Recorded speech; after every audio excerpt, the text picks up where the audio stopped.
Hello everyone, welcome to another video. Today we're going to be checking out the LG Ultrafine display.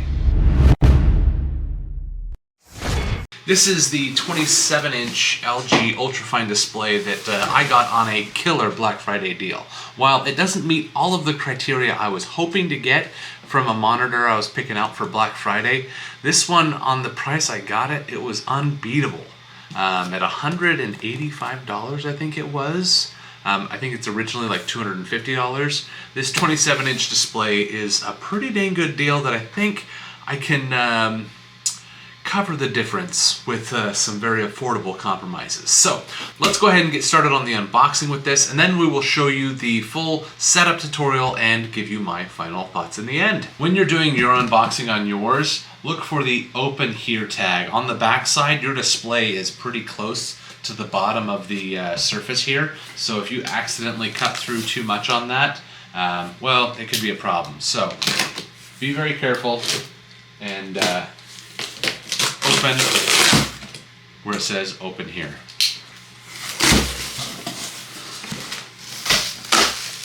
First things I'm seeing as I'm opening the box here is our stand, the base. It is a white stand. I don't know if it's just the lighting in this room or what, but it does look kind of like a yellow. I got like the green light there, the walls are blue, my whites are very bright white, but it kind of comes off as like a yellowish white. Almost more yellow than like the eggshell we grew up with on the paint for our walls. And then over here we got a power brick, an HDMI cable, 3 screws, and some warranty and stuff. And then last thing you'll see on top here is the arm to mount the monitor.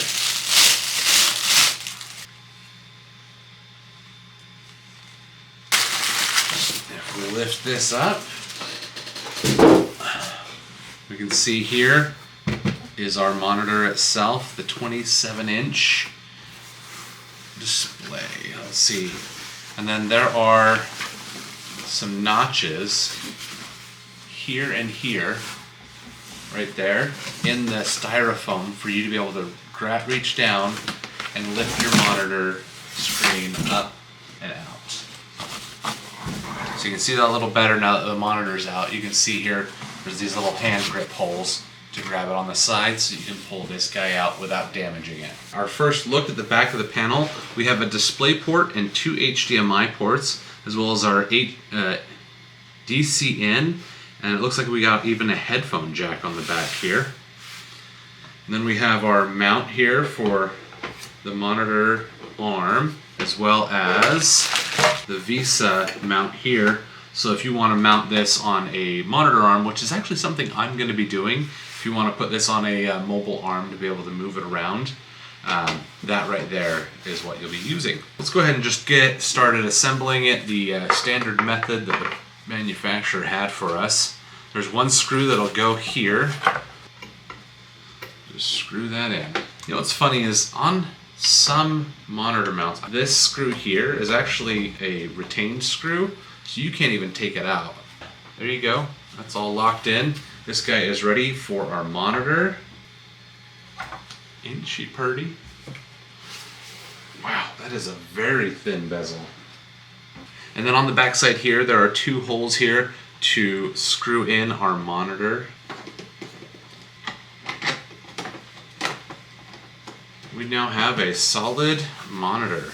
Unfortunately, this is not an adjustable monitor in any way at all. Some bases come with an adjustable stand to move it up and down a couple inches or tilt it forward and back, but this is locked in this position here.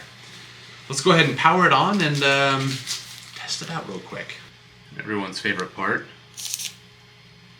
You know, I don't know how I feel about this, but this is the first monitor I've had where the power cord is rather small, but also the brick is just, this is it. There's not like a brick in the middle you have to find a place to like keep it. It's like my 32-inch monitor that I do all my video editing on, that you see in the back of most of my videos and whatnot, like it's literally right here. That monitor, it has the big old power brick in the middle. So that's one plus of having this 27-inch IPS monitor. My monitor that I've been using is a 32-inch VA panel, and this is an IPS panel. IPS is more efficient, but also more responsive for things like gaming. Both of these are 60 Hertz. You can get ones in faster refresh rates, but this monitor right here is a 60 Hertz IPS display. All right, and some of the first things we're gonna see here are some prompts asking us about what type of display settings we want to use. And then on the bottom here we have a little, almost like a little joystick. If you've ever seen like a Lenovo keyboard that has a little button in the center for moving things around, this also has that. They have accessibility options for beeping and OSD size, things like that. We're just gonna go ahead and leave that off. And I'm gonna go ahead and just steal the display cable from my monitor.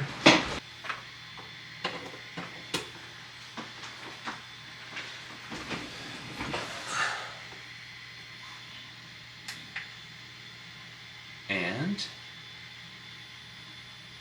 there we go.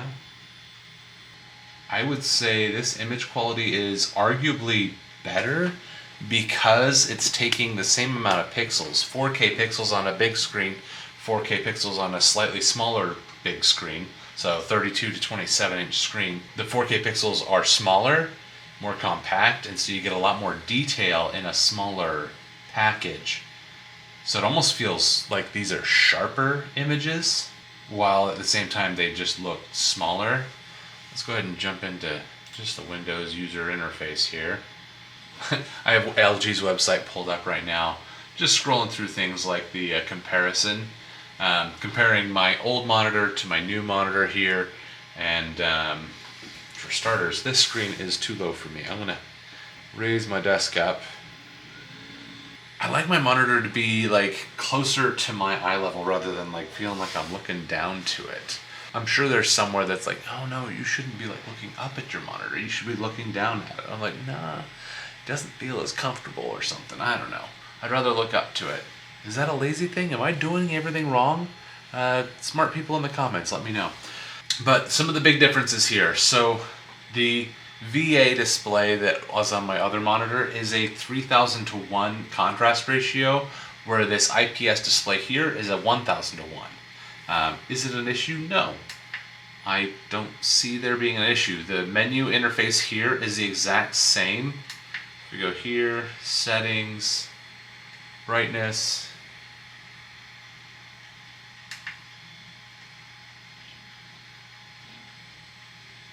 it still gets plenty bright, especially even in like this studio environment where now the screen, the camera adjusting for how bright this screen is makes my face look dark. So that's a good sign. Bring that back down to where it was. You can also mess with things like volume, contrast, color temperature. Let's go ahead and test the speakers on this guy. Sound, speaker, yes. No speakers, no 2-channel speakers. That's something else I just learned. So this guy also, great value product, doesn't have speakers in it. Just one more thing to keep in mind. So it almost feels unfair to compare my 32-inch monitor to this one, because my 32-inch monitor I think cost $150 more than this, which is almost twice the price that I paid on Black Friday 3 years ago.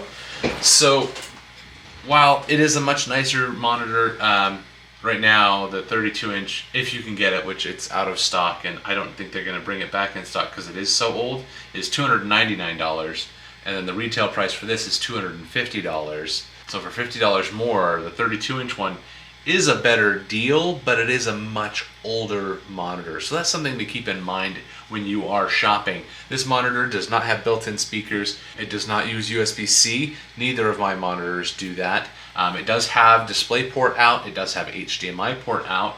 It actually has 2 HDMI ports, so if you have up to 3 different devices sending video signal in, this monitor can handle that. I'm going to go ahead and test this guy out for a week and see how it goes, and we'll get back to you. Alright, as you can probably deduce by the timing of when this video is posted, I've had it for a little bit more than a couple of days. It's more like a few months, 6 months or so. But right here is our 27-inch monitor. I've actually paired it with a larger widescreen monitor here to just make things, it's part of a larger workspace here. So what I've got is I do video editing for these videos and a couple other things. I edit for a podcast and a couple other YouTube channels. And down here I can have the timeline with a really long bar of our entire timeline. Look at that, all the way across.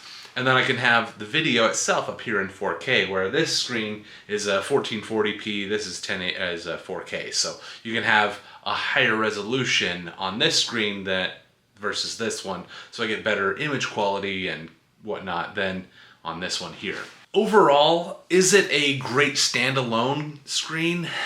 Unless you have speakers on your computer or whatever device you're going to hook up to it, no.